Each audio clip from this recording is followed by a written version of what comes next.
বিভিন্ন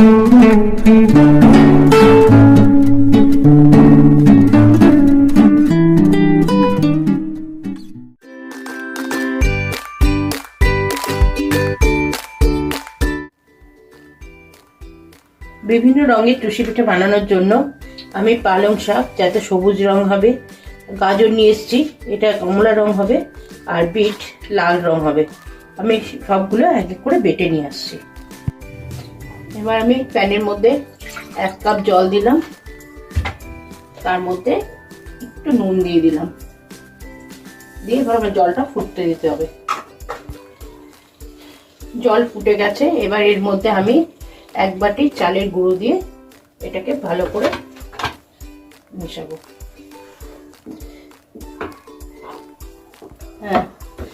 হ্যাঁ, আমার এটা হয়ে গেছে। এবার আমি এটাকে 4 ভাগে ভাগ করে নেব। আমি এটা 4 ভাগে ভাগ করে নিয়েছি। এবার আমি একটা ভাগে সবুজ দেব,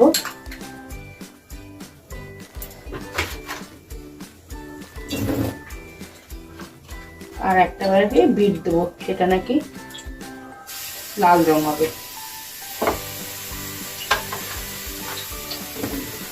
আর একটা ভাগে গাজর দেবো, যেটা কমলা রং হবে।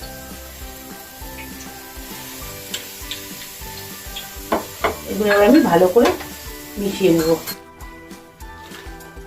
এইভাবে আমি 2-3 মিনিট গ্যাসের মধ্যে রেখে দেব।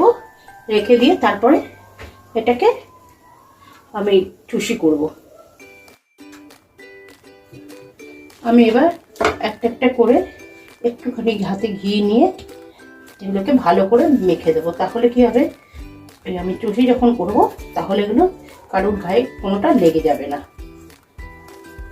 আমি একটা একটা করে ভালো করে এগুলো মেখে নিয়ে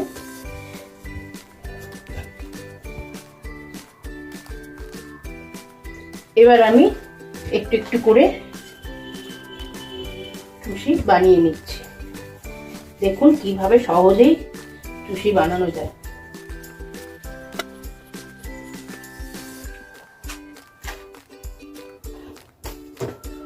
এইভাবে কোনো ময়দা লাগবে না, কিচ্ছু লাগবে না।